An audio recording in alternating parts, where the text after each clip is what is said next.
Little too loud. Jaya Radha Madhava Punjabi Hari.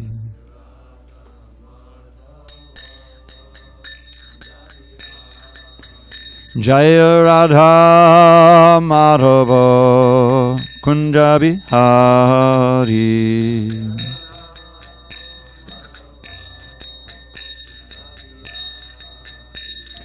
Gopi Jana Vallabha Girivardhari.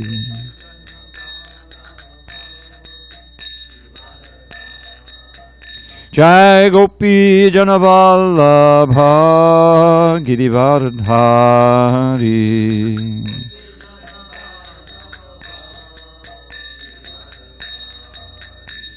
Yashodanandana Braja Jana Ranjana. Yashodanandana Braja Jana Ranjana. Jamuna Tira Vanachari. Jamuna Tira Vanachari. Jaya Radha Madhava Kunjabi Hari.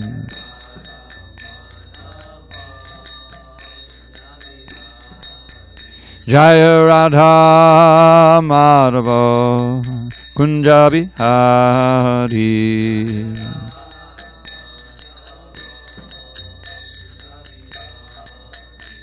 Gopi Jana Vallabha Girivardhari.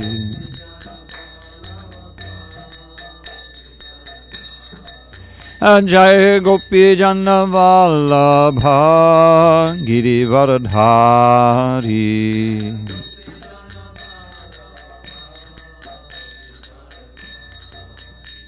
Yashodanandana Braja Jana Ranjana. And Yashodanandana Braja Jana Ranjana. Jamuna Tira Vanachari. Jamuna Tira Vanachari.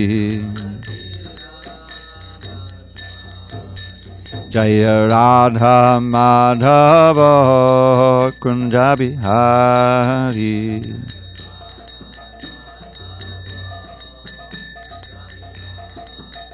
Jaya Radha Madhava Kunjabi Hari.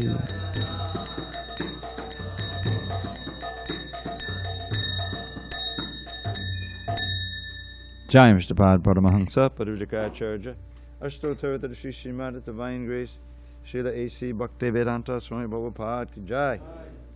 ISKCON BBT Founder Acharya Srila Prabhupada Ki Jai. Jai Om Vishnupad Paramahansa Parivajaka Ashtotar to Sri Srimad Divine Grace Srila Bhakti Siddhanta Saraswati Thakur Ki Jai. Ananta Koti Vaishnavin Ki Jai.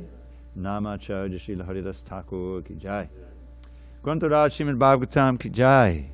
Samaveta Bhaktivinoda Ki Jai. All glories to the assembled devotees. All glories to the assembled devotees. All glories to the assembled devotees. All glory to Shri Guru and Gauranga.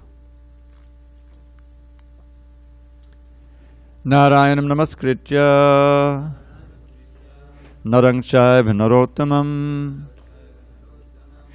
Devim Saraswatim Vyasam Tato Jayamadirit.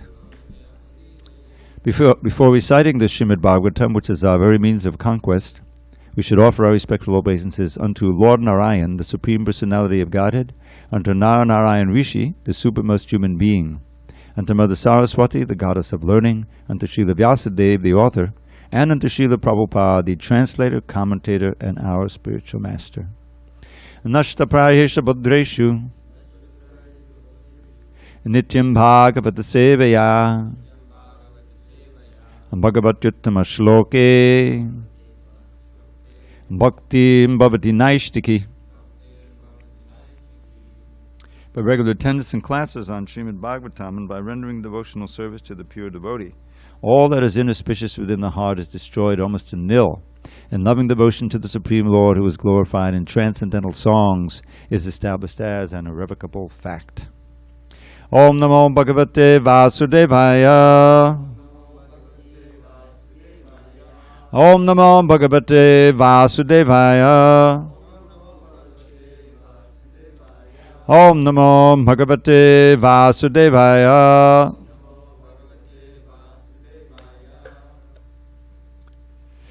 On this 27th day of September, 2021 in San Diego, we're reading from Srimad Bhagavatam, translation and commentary by His Divine Grace A.C. Bhaktivedanta Swami Prabhupada. And we are in Canto 5, The Creative Impetus. Chapter 5, Lord Rsabhadeva's Teachings to His Sons, text number 4. Nunam Pramatta Kurute Vikarma Yad Indriya Pritaya Apranoti Nasadumanye Yata Atmanoyam Asannapi Kleshada Asadeha Nunam Pramatta Kurute Vikarma Yadindriya Pritaya Apranoti Nasadhumanye Yata Atmanoyam Asannapi Kleshada Asadeha Nunam Pramatta Kurute Vikarma Yadindriya Pritaya Apranoti Nasadhumanye Yata Atmanoyam Asannapi Kleshada Asadeha Nunam Pramatta Kurute Vikarma Yadindriya Pritaya Apranoti Nasadhumanye Yata Atmanoyam Asannapi Kleshada Asadeha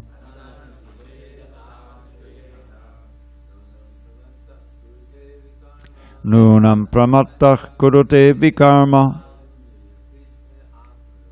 Yadindriya Pritaya Apranoti Nasadhumanye Yata Atmanoyam Asannapi Kleshada Asadeha Nunam Pramatta Kurute Vikarma Yadindriya Pritaya Apranoti Nasadhumanye Yata Atmanoyam Asannapi Kleshada Asadeha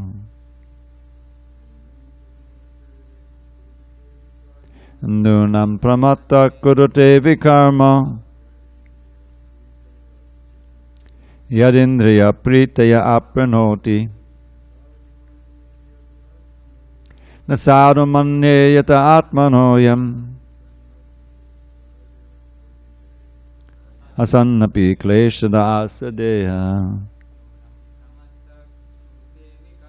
Nunam Pramatta Kurute Vikarma Yadindriya Pritaya Apranoti Nasadhumanye Yata Atmanoyam Asannapi Kleshada Asadeha Nunam Pramatta Kurute Vikarma Yadindriya Pritaya Apranoti Nasadhumanye Yata Atmanoyam Asannapi Kleshada Asadeha Nunam. Indeed, Pramattaha, mad. Kurute, performs. Vikarma, sinful activities forbidden in the scriptures. Yat, when. Indriya priteye, for sense gratification. Apranoti, engages. Na, not. Sadhu, befitting. Manye, I think. Yataha, by which. Atmanaha, of the soul. Ayam, this. Asan, being temporary. Api, although. Kleshadaha, giving misery. Asa, became possible. Dehaha, the body. Translation. Lord Rsabhadeva said to his sons and others, when a person considers sense gratification the aim of life, he certainly becomes mad after materialistic living and engages in all kinds of sinful activity. He does not know that, due to his past misdeeds, he has already received a body which, although temporary, is the cause of his misery. Actually, the living entity should not have taken on a material body, but he has been awarded the material body for sense gratification. Therefore, I think it not befitting an intelligent man to involve himself again in the activities of sense gratification, by which he perpetually gets material bodies one after another. Purport. Begging, borrowing, and stealing to live for sense gratification is condemned in this verse because such consciousness leads one to a dark, hellish condition. The four sinful activities are illicit sex, meat eating, intoxication, and gambling. These are the means by which one gets another material body that is full of miseries. In the Vedas it is said, asango hyayam purushaha. The living entity is not really connected with this material world, but due to his tendency to enjoy the material senses, he is put into the material condition. One should perfect his life by associating with devotees. He should not become further implicated in the material body. Om jnana timarandasya jnanandana shalakaya chakshu unmidatam mena tasmai shri gurave namaha. I was born in the darkest of ignorance, but my spiritual master Srila Prabhupada opened my eyes with the torchlight of knowledge. I offer my humble obeisance unto him and all members of Sri Parampara. Just to confirm, this door is open, right? Yes. Okay, leave it open. So we are again awarded, if you will, one of the most famous verses. Srila Prabhupada would quote this verse very often. In fact, it's quoted in the purport in the Bhagavad Gita, I forget which verse, along with the next verse and the verse after it. These three verses form a little lesson in and of themselves. So just to put this verse in context, if you remember a few verses back, the chapter began with Rsabhadeva highly condemning materialistic life, just as he is here. Nayam deho dehabhajan galokte krishtan kaman arhate vibhajange. The word arhate means it deserves. The verse begins with na. So it's not fitting that someone who is in a human form of life, nirloke, nir is short for nara, which means man or human being. So one who's born as a human being should not waste his life pursuing sense gratification on the level of the stool-eating hogs. He doesn't mince words. He gets everyone's attention. Oh, that's serious. Krishnan kaman. Krishnan means hard struggle. It is a great struggle to acquire even the minimal indications of sense gratification, the things that facilitate sense gratification. And it's very degrading for the soul to simply be absorbed in that, as he repeats in this verse. So what's the alternative? He gives there's a lot of contrast in these verses. In fact, you'll find that throughout all the literatures. You understand, just like you see something, you see the details through the contrast, light and dark, right? This brings out the reality of something. So we find that often in the Shastra that we're studying. where Krishna is speaking or Shukadeva Goswami is speaking, and they have great contrast. So that's what we're finding here. So on the other hand, what's the alternative to living like an animal? It says one has to perform austerity. And not just any austerity, but austerity that's aimed towards spiritual upliftment. Tapo divyam. What does that produce? Sattvam shuddhyate, the purification of one's existence. What's the use of that? Then one becomes eligible to enjoy unending spiritual happiness. Brahmasaukyam tunantam. Now, because he didn't mention bhakti there and define exactly what he's talking about, in the next verse there's this kind of surprising elements to it. Maybe you could just sit over on this side in case someone comes in again. No, you won't block you. Bob, move that cushion for him so he can. There you go. Thanks.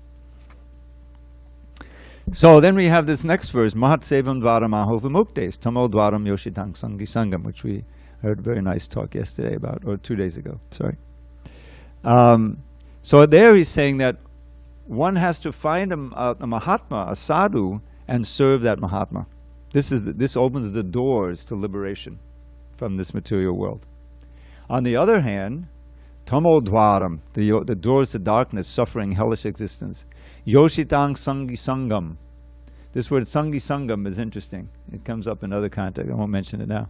But it means associating with someone who's associating with. Too much. Who's associating too much with ladies, women, whose mind is always absorbed in that. As soon as you associate with someone like that, that's the kata you're going to hear. That's the plans you're going to make. Oh, how could we meet this woman, that woman? Yeah.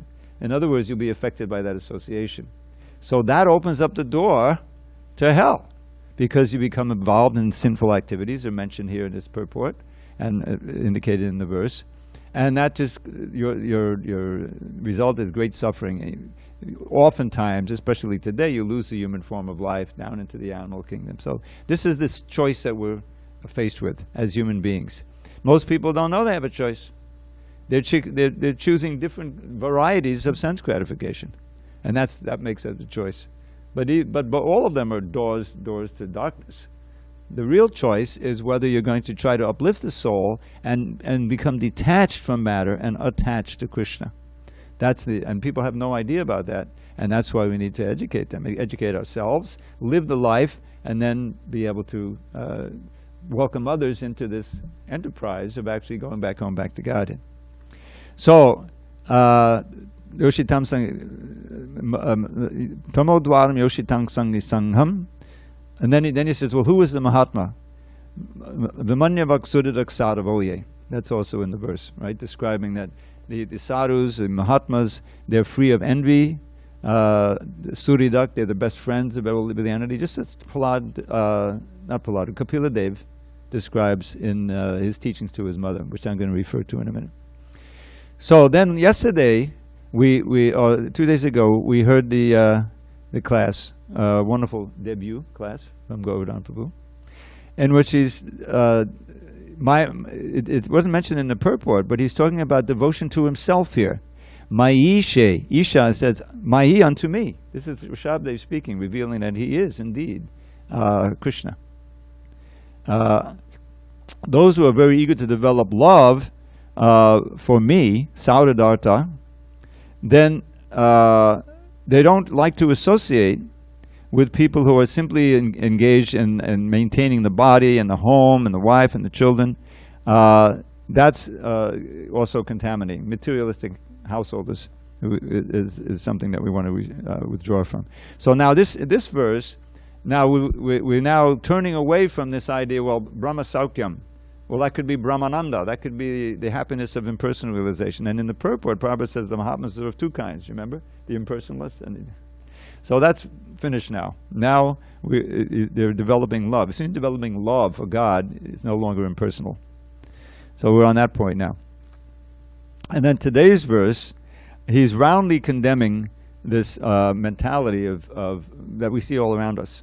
Different varieties of sense gratification. And don't forget, Prabhupada talks about, of course, the 4 pillars of sin, which are so prominent, meat eating, illicit sex, intoxication, gambling. But there are also more subtle kinds of sense gratification that don't directly involve that, at least on a physical level. you know. And all of that tends to attach the soul to this material world. And most of those attachments remain unfulfilled on the immediate level. It's a very frustrating life to be attached to all these things and not be able to enjoy them. What could be more frustrating? That leads to depression, anger, crime, you know, intoxication, you know, and trying to dull the pain. This is all a path downward that some of us may have experienced. I mean, as a young man, I was involved in those things. Luckily, I didn't, you know, ruin my life with it. So much damage is done to the brain. What is the difference between the human life and animal life? It's the higher intelligence, which is facilitated by a healthy brain, you know. So much of raising children is giving education, training in such a way that they don't lead to, you know, self-destructive activities, but something wholesome. People don't know what that is, but the whole idea, that's the whole idea of education. So much damage, you can do so much damage just by trying to increase your sense gratification. And in today's world, you know, there's so many ways that you can do permanent damage to yourself with these drugs and the opioids and all the things. So much, it's very dangerous out there. And this is one of the great shelters of Krishna consciousness. You're protected from that. You know, if you're really serious, you're following the principles and you're chanting, getting the higher taste, then you can say no to these things more and more easily. You're not even tempted. It's like, oh, how did I ever, you know, do that before? No, thank you. Just like Govinda was saying how, you know, he stopped being interested in this Gramya Katha amongst his friends. He said, what's wrong? What's wrong, Glenn? You don't like to, you know. He just lost interest because he's becoming interested in Krishna. That's the alternative. So, I wanted to refer to, because Indriya Priti, this is the exactly translated as sense gratification. Indriya Priti. So he says, na sadhu. Now one thing you should note about just the language, sadhu doesn't always mean a sadhu, you know, which it certainly means. It's a saintly person, devotee. It also means very good. Just like in Krishna's pastimes, when he does something wonderful, the boys will say, sadhu, sadhu. And we used to hear that oftentimes when devotee will do something, or they're reading the scores or something, and the devotee says, sadhu, sadhu. They probably thinking, I was thinking for a long time, it means, oh, that person's a sadhu. That makes sense. But no, it means very good, bravo, bravo. It means bravo. So just keep that. That's what it means here. He says, befitting, not befitting, na sadhu manye. He says, my opinion is, you know, because it degrades the soul. The soul becomes, is sure to get another material body as soon as you start simply thinking and acting on the basis of sense gratification. It's very scientific. You're planting so many desires, and when you engage in sense gratification, because the soul is eternal, we're looking for eternal happiness. You're not going to find it in sense gratification. You may find flickering happiness there, flickering pleasure that's there for sure. A reflection, right? It's a perverted reflection of the eternal happiness of the soul. So but that plants a desire seed in your mind to experience it again. And you after a while you accumulate so many of those. I like to point out that's what advertising is all about. The science of how to plant a desire seed in your heart as quickly as possible. As you're driving down the highway, you see a billboard, you know. It has to be very simple. Usually a lot of times they'll associate the product with sex, because sex is like a given. That's it, you know. The car act, you know. And that way you may forget about it, but it's in there, that desire. Next time you think of buying that beer or that car or something, oh, why don't I go to this brand? You don't even remember why, because it's associated with something pleasurable. So that's all part of the demon's world, how to entice you to try to enjoy more and more a material sense gratification. So this is why this movement is directly contrary to that whole demonic mentality. And that you see that's in the Krishna's Leela, and you know his avatars like Nrsimhadev, you have Hiranyakashipu, whose very name means sense gratification. Gold and soft bedding. And Prabhupada says in one lecture, soft bedding and the bed companion. You know what that means. In other words, money and sex. This is the nature of the demonic mentality, how to increase that more and more. So in devotional life, because we can go either way. We can become demons. We may have even been kind of demons, small demons, Simply how much money do I have today? How much can I increase? That whole 16th chapter. So how to get out of that trap? Because it's a trap. The gunas, the ropes of material energy, the modes of nature, we're controlled by that. And the thing that's so insidious, you don't even know you're controlled. You think, oh, I got independence. I can buy that beer. I can buy that beer. I can do that. It's a choice of the electric chair and the rope. That's your choice. You're not getting out of any misery. You're ensuring misery. So Krishna consciousness, Bhagavatam especially, again and again gives in certain lessons, the self-contained lessons. The same ideas is spoken in many ways. So here we'll find there's 3 verses. I'll just give a little intro. I'm going to also leave time to read this Markandeya Bhagavad Dharma, which is Prabhupada's poem that he wrote when he arrived. This is the actual anniversary by the lunar calendar of Prabhupada's arrival 56 years ago in America. And it's an incredible poem. This is his first exposure to the West. He's looking out, and then he writes this prayer to Krishna, actually. And it really set the stage for his whole preaching mission. It's so inspiring. We'll read that. So, just to bring that idea in, everything we're reading here is Srila Prabhupada's words, which he composed with great effort.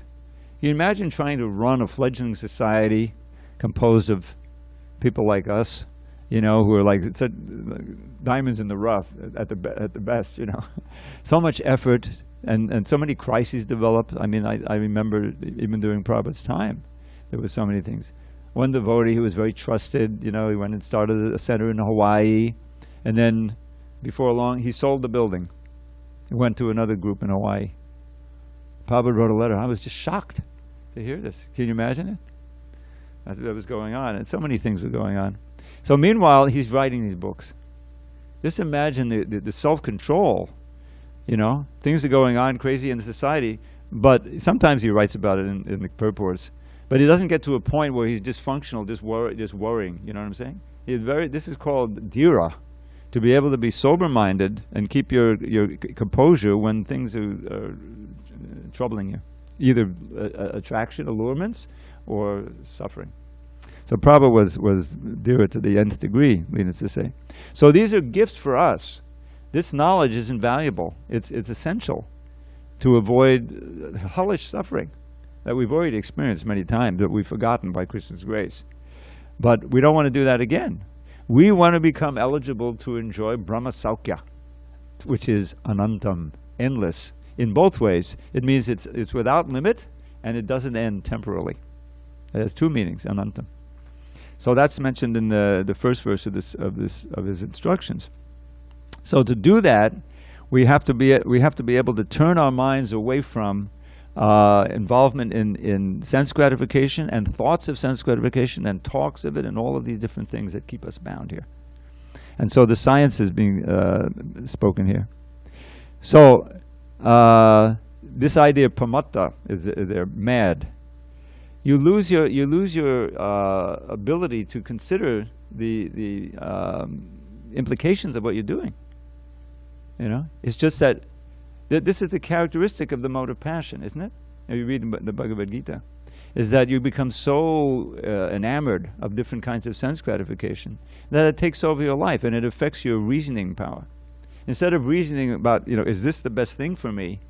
You're applying your intelligence. How can I get different sense credit? What schemes can I work up to get more money? Your intelligence is misdirected. It's a great tragedy, actually, when that happens.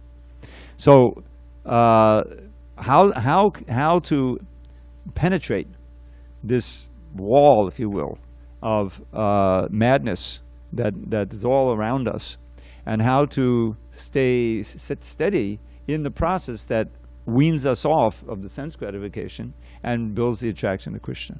That's the Sankirtan movement.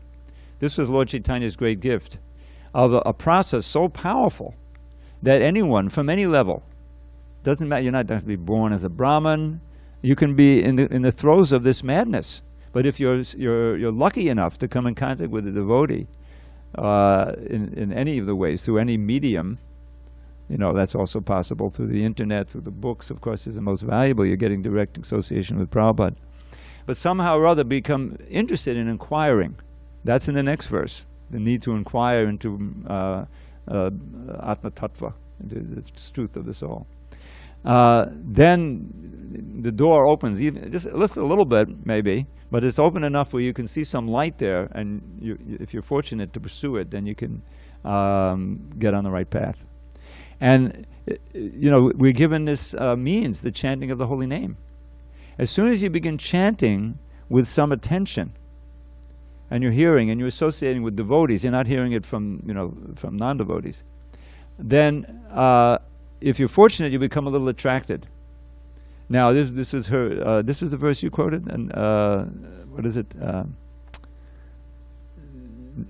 one at the beginning of the 10th canto. You quoted it in your lecture.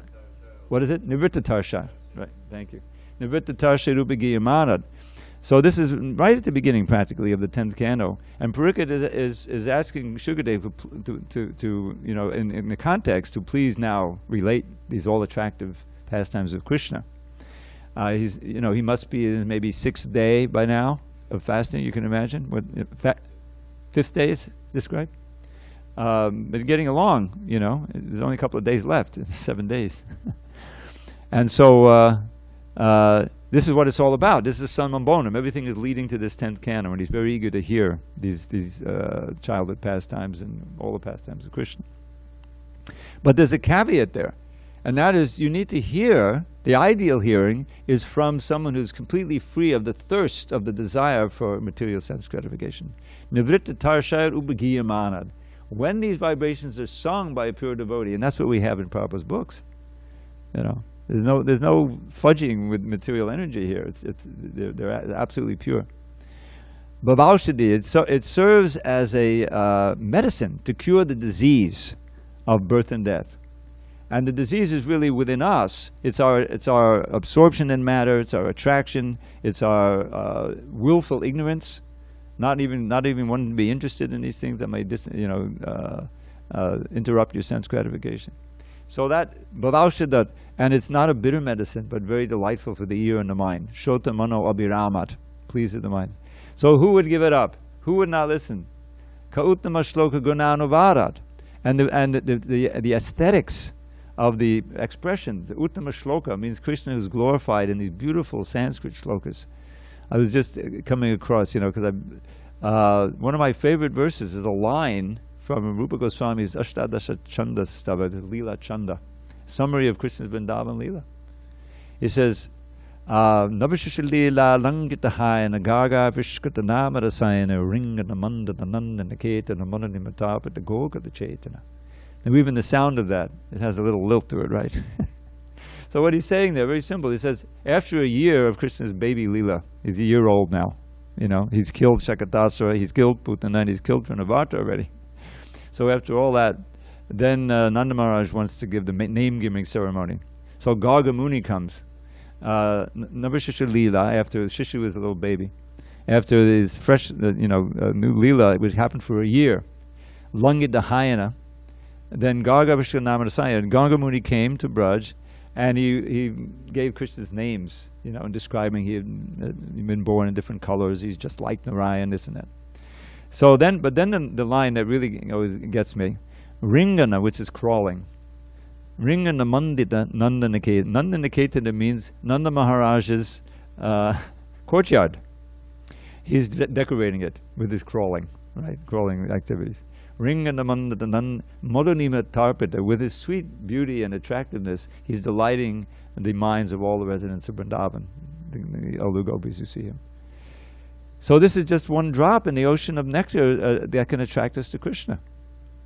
The words, beginning with the holy name. The name Krishna is not different from Krishna. If you hear it and you chant it and you absorb the mind, you must become attracted because Krishna is by nature attractive to the soul. That was the meaning of his name. Karshati, he pulls the consciousness away from sense gratification, which is our salvation. This is the worst poison. And we want the Vavaushadhi, the medicine, which is exactly mentioned in that verse at the beginning of the 10th canto. It's uttered by the pure devotees Srila Prabhupada, who is oftentimes a medium for the writings of the Goswamis, the Nectar of Devotion, all the beautiful verses of the Bhagavatam. So this is how we can cure the disease of birth and death, and not be degraded, as he's warning us here. Now the following verse, I'll give a little bit of a coming attraction here. Parabhavas. Parabhavas is defeat. Defeat is exactly this, that you're going to take another birth. That's a defeat of the human mission, at least for one life, and you can lose the human life, and you got to come back up again through the species. You never die. Nobody dies. Nobody is born. We know that from the second chapter. But you can prolong for, who knows, millions of years your suffering in this material world, unless we practice bhakti as given to us here. So, we have to inquire. We have to be interested in the absolute truth, in the truth of the soul, truth of God. What is it, And we have, if we're a little interested, we have the perfect vehicle, Prabhupada's books. We can open them, and immediately you're associating with the pure devotee, and you're getting enlightened. We have to read these books with great interest, and systematically talk about them, think about them, take notes. Absorb your mind. Sometimes it's difficult. The mind wants to, what happened to our sense gratification? The mind is so used to that. But you have to train it and bring it back. This is the value of the human life, that higher intelligence, which can guide the mind. No, we're not thinking about that anymore. We're going to read these books. Read them out loud, read them to each other, discuss them. That's what Prabhupada wanted. Bhakti Shastri. I'm hoping that we can revive Bhakti Shastri in this temple. We used to have a whole program before any of you were here. And every Saturday we had a devotee teaching, Bujbasi from South Africa, very nice devotee. I also gave one session on Ishopanishad, a little course on Ishopanishad portion. So it's wonderful, systematically. Take notes, have a little tests. Why not? We do it for the karmi world, we can do it for Krishna. So that's so he says, until you become inquisitive about the absolute truth, you will be defeated birth after birth.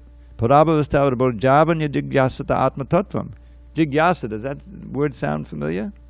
Where do we know that word from? Ravi. Atato, Brahma, Jigyasa. Very first sutra of the Vedanta Sutra. You're in the human form of life. Now, therefore, you should inquire into Brahman. Tato Brahma Jigyasa. What is Brahman? That's the source of everything. Krishna says it's Krishna. So that inquiry has become so easy now. Open the book, read it to your friends. I remember this one devotee, I forget his name now, back in L.A. when I was living there.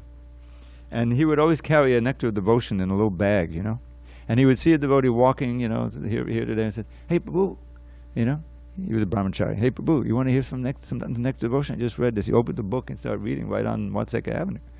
It was very nice, actually. He became enlivened, you became interested, So this is where our mind should be. So then he's as long as you don't become inquisitive, you're going to be defeated by birth and death. Yavat kriyas. As long as you're performing fruitive activity, the mind will be filled with these fruitive activities. It's called karmatmakam. And by that karmatmakam mind, which when we die, until this gross body dies, but the subtle body doesn't die, it's filled with all these fruitive desires, and takes you another gross body, and then you start all over again. Yena sharira bandha.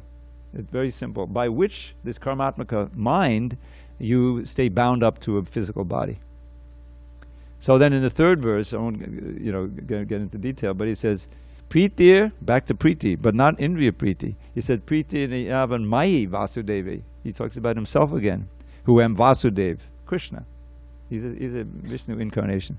Until and unless one develops love for me, Vasudev, one cannot get free from bondage to the body. QED, there's no liberation without bhakti. This idea of Mayavadis that they're going to merge into Brahman. They may merge, a few of them, with great austerity, but they're going to fall down again. It's boring. How long can you stay? Can you imagine? Just walk into a room and it's just white light there, and all you can do is sit there for eternity. Give me a break. Even if it was like, sensory deprivation chamber, perfect temperature, you're just floating, You still be, because it's not natural for the soul. You want activity, you want into relationship, you want rasa. Raso Vaisa, Krishna is rasa personified, and rasam yevayam labhanandi bhavati. When we reawaken our rasa, our transcendental relationship, loving relationship with Krishna, then we also become anandis, full of ananda. That doesn't end. I don't like sense gratification. But to reawaken that, we have to take all these material attachments and purify the attachment and make it Krishna, related to Krishna. So there's more I plan to say, but as usual, I went a little astray. Any questions on this portion before? Hare Krishna. Okay. Go ahead, Vijay. Krishna Prabhu. Yes, Dravida Prabhu, thank you very much. The quote from the translation is, quote, "The living entity is not really connected with this material world." Not from the translation, from the purport, you mean? Yes, sorry, from the purport, sorry. Again, quote, "The living entity is not really connected with this material world, but due to his tendency to enjoy the material senses, he is put into the material condition," end quote. So, Prabhu, my question is related, if you allow me, to the children wanting to eat, for example, too much of ice cream in order to fall ill, but then the good parents are there in order to prevent from the children to fall ill. The good parents buy only the necessary amount of ice cream in order to prevent from the children to fall ill. Okay. So that is good parenting. So, but and in relation to the context of the quote I just presented to you, Lord Krishna, being God, and because he is God, he is all-knowing and omniscient. He knows that his parts and parcels, they have this tendency for enjoying the material senses. Yeah. So my question is, if God knows that his parts and parcels like to enjoy the material senses, why is it that he creates the material world? Is it that one of the sports of Lord Krishna is to delight with the suffering of his parts and parcels in the material world? No. But I can expand on that. That's not one of his pastimes. He doesn't like that. Don't forget, you have to always go back to this point that we have Krishna's qualities in minute degree, and one of those qualities is independence. There's no love without independence. Krishna takes a risk when he expands as all these infinite living entities. The purpose is engaged in all these wonderful Leela we read about in 5 different rasas. And most of the living entities are doing that. We're in the minority. But in order for there to be love, there has to be independence. Prabhupada famously said, Krishna doesn't want us to love him at the point of a revolver. That's not love, you know. So, therefore, he creates us with that minute independence, and some of us, namely ourselves, we misuse the independence. And sometimes Prabhupada says we became curious. You know, curiosity killed the you-know-who. So we're curious about what it would be to try to be Krishna, to be the supreme enjoyer. So that we immediately become a disturbance in the spiritual world. Just like in this temple, if someone started to, just sleep in and make it and cook in his own room and invite who knows who to he can't stay. You become a disturbance, right? You have to follow the program. So we weren't following the program. So what's going to happen to us? Nobody dies, right? We're still alive. So this place is a huge reformatory. In one sense, it's a prison, but it's not a prison where eternal damnation. There's nothing like that. Krishna stays with us as the super soul. He's concerned about us. He's the Father. Aham bija pradakpata. So that concern and that desire to help us is permanent. But we're free. We have a certain amount of freedom, and so part of the reason is that this world is created is to give us a chance to exercise that free will and learn how self-destructive it is. Now, we generally is not going to learn the lesson until we can meet someone who can tell us why the suffering is taking place. As living entities, we're originally in the Satchidananda situation. Okay, that means that there's no tinge of suffering. But when we come to this material world, it's all suffering. Dukkali and Mashashatam, with a little tinge of sense gratification, temporary, that actually is our worst enemy. The happiness that comes from sense gratification is the worst enemy of the conditioned soul, because it leads them to do it again, as I explained. So we need reformation, and part of that is, an essential part of that is the suffering that we experience in this world due to our attachments, due to sense gratification. And the other part, essential part, is that we have to come in contact with someone who can explain why it's happening and how we can get rid of it and come out of it. And that's what we're doing now. We're reading Srimad Bhagavatam with Prabhupada's purport. So the material world has this twofold purpose, if you will, to give us a field to engage our propensities to enjoy. And of course, as human beings in this age, it's on a very low level. There's also the heavenly planets, which is a higher level, but that's also conditioned. That they eventually fall down here. So give us a chance to try to engage in the sense gratification, and then learn by association with the enlightened souls and the Shastra that this is not how we can really enjoy, and we need to go back to that spiritual world. So you can't blame Krishna. This is his strategy, and it's the only one that's going to work. If he creates a place outside the spiritual world that's just all happiness, how are you going to learn anything? You're not going to get reformed from that self-centered, enjoying spirit, which is... Now, why does it say that it's not really... why we're not really connected? He quotes this phrase from the Vedas, asango hyayam purushaha. The purushaha, that's us in an enjoying mood. We're by nature prakriti, but when we try to be enjoyous, we're known as purusha. That's also in the 13th chapter. Asango hyayam, we're not really associated. So this brings up the idea that it's all a dream. It's a long-lasting dream, but it's still a dream world in the sense that it's something that we want to wake up from. Prabhupada talks about it that way in his famous letter to the Crow and Tal Fruit letter about how we fell from the spiritual world. But it's also in Bhagavatam. In this verse, some of you have heard before, that appears 5 times, once with a slight variation. Arte hividyamane pi sangsate nanavartate dhyato vishayanasya swapne nartagamo yata. Swapne is a dream. Arte, in reality, yavidyamane pi sangsate, the samsruti, all of this suffering, birth, death, old age, disease, again and again, is in reality not existing. It's on the level of a dream. But it doesn't cease. The suffering does not cease. The samsruti, the samsara, birth, old age, does not cease as long as we're meditating on sense gratification. Dhyayato vishayan. These very words appear in the second chapter of Bhagavad Gita. How does it start? Dhyayato, the beginning. Dhyayato vishayan.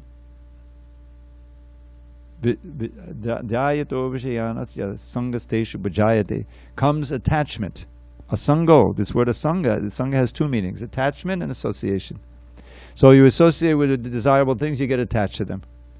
You see? And from a sangha, from attachment comes kama. I've got to have it. A really strong desire. Kama, and then becomes anger, and it's the way the living entity is degraded. So this is all going on. As long as we are absorbed in this material energy, how to enjoy it, then we're going to be in that dream world of sense gratification. And it'll be just like a nightmare. A nightmare, you're in a nightmare, it seems as real as anything. You're being chased by a lion or whatever. And you're terrified, you're sweating, you're screaming, and then you wake up and says, oh, thank God, it was just a dream, right? But what if you can't wake up? You stay in that dream. That's what we've been doing life after life, one dream after another. So in one sense, it's unreal, right? The things that you see in the dream are not really there. But they might as well be, because you perceive them as real, and you're reacting to them as real, and your suffering is real. You see what I'm saying? So that in that sense, it's unreal, and we don't have any connection. But if, as long as we act like we have a correction and try to enjoy this dreamlike existence, we can continue to suffer. The samsruti will continue. So that's the idea here. We're not really connected. It's not Krishna's fault. You know, Prabhupada once asked, well, Krishna tried to convince us not to come. You know, but we were stubborn. Curiosity killed the cat. What would it be like if we were God? Oh, that sounds interesting. You know, we lost it, and we became disturbances there. We can't stay in the spiritual world. So Krishna, he's created this world. It's still his world. He's here as a super soul. He creates it. He comes himself sometimes. But it's like a reformatory, and those who are fortunate get the seed of bhakti planted by the mercy of Krishna and Guru. This is right in the 19th chapter, Rupa Goswami's teachings to Rupa Goswami. Bhakti lata bija, that comes in the form of these instructions, in the form of association, in the form of meeting a devotee, somehow or other, to pique the interest so that you want to pursue it and come into the association of devotees. Adhav shraddha, a little bit of interest, preliminary interest, to bring you in the association of devotees. And then if you're fortunate, you will take up the bhajan. It's like you have some beads. You have some beads? I saw you with some beads? Yes. So you must be chanting on them, right? Yeah. So there was a certain point in your life you weren't chanting, right?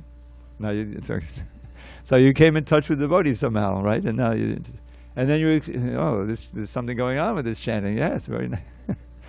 And before long you realize, yeah, I'm less attracted to this, and this that I used to do, right? It works every time. So that's Krishna pulling you back. His very name means to pull. Karshati is a verb for Krishna. It means all attractive. So that attraction is a great blessing for us. We want to be attracted. We want to be completely absorbed and obsessed with Krishna.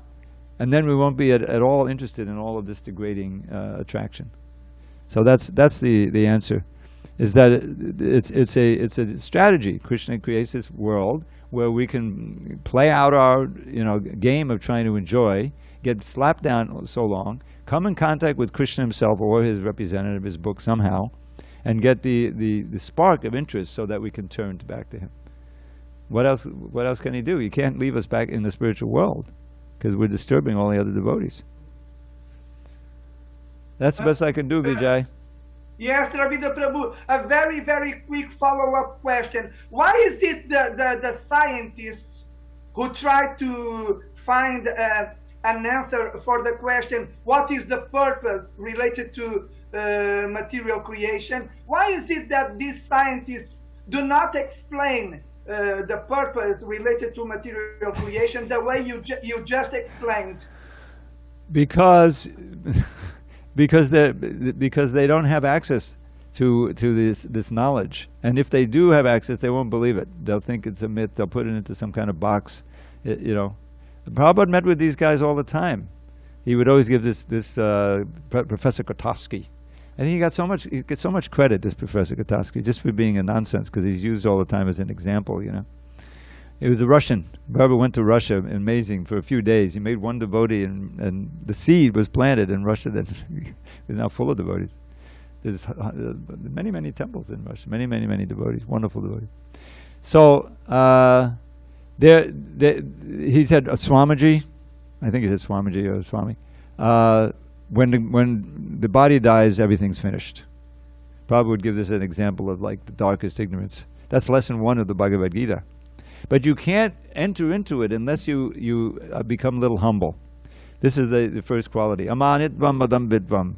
The process of knowledge begins with humility, where you have to admit, I really don't know. And let me approach the right source. That's rare. Prabhupada gave us a chance by coming to America. All right, listen. I wanted to read this prayer, and it's getting quite late.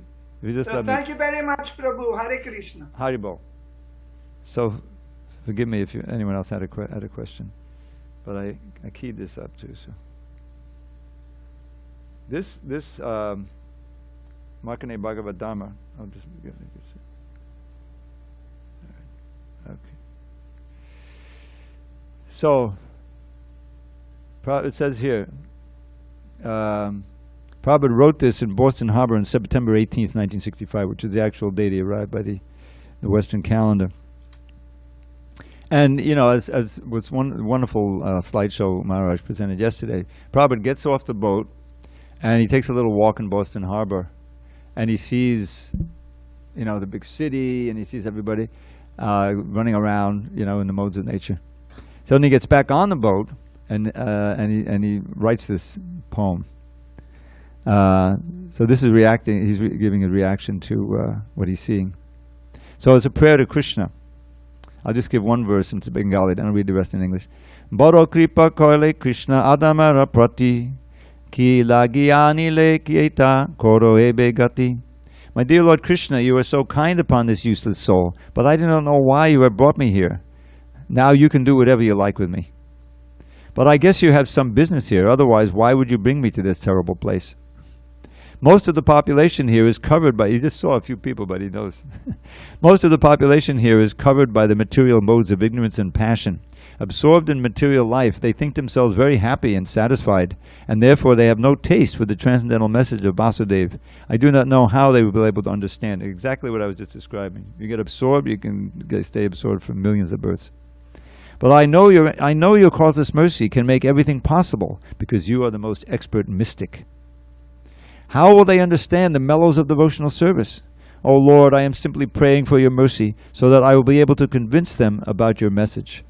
All living entities have become under the control of the illusory energy by your will, and therefore, if you like, by your will they can also be released from the clutches of illusion. I wish that you may deliver them. Therefore, if you so desire their deliverance, then only will they be able to understand your message. The words of Srimad Bhagavatam are your incarnation, and if a sober person repeatedly receives it with submissive oral reception, then he will be able to understand your message. And then he quotes 5 verses from the Bhagavatam. I'll just read the translation. This is from 1st Canto, 2nd chapter, text 17 through 21. Sri Krishna, the personality of Godhead, who is the Paramatma or Supersoul in everyone's heart and the benefactor of the truthful devotee, cleanses desire for material enjoyment from the heart of the devotee who has developed the urge to hear his messages, which are in themselves virtuous when properly heard and chanted. By regular, now this should be familiar, by regular attendance in classes on Srimad Bhagavatam, and by rendering service to the pure devotee, all that is troublesome to the heart is almost completely destroyed, and loving service unto the personality of Godhead, who is praised with transcendental songs, is established as an irrevocable fact. As soon as irrevocable loving service is established in the heart, the effects of nature's modes of passion and ignorance, such as lust, desire, and hankering, disappear from the heart. Then the devotee is established in goodness, and he becomes completely happy. Thus established in the mode of unalloyed goodness, the man whose mind has been enlivened by contact with devotional service to the Lord gains positive scientific knowledge of the personality of Godhead in the stage of liberation from all material association. Thus the knot in the heart is pierced, and all misgivings are cut to pieces. The chain of fruitive actions is terminated when one sees oneself and one's master, the Supreme Lord in the heart. Prabhupada continues, he will become liberated from the influence, this is the conditioned soul. He will become liberated from the influence of the modes of ignorance and passion, and thus all inauspicious things accumulated in the core of the heart will disappear. How will I make them understand this message of Krishna consciousness? I am very unfortunate, unqualified, the most fallen. Therefore I am seeking your benediction so that I can convince them, for I am powerless to do so on my own.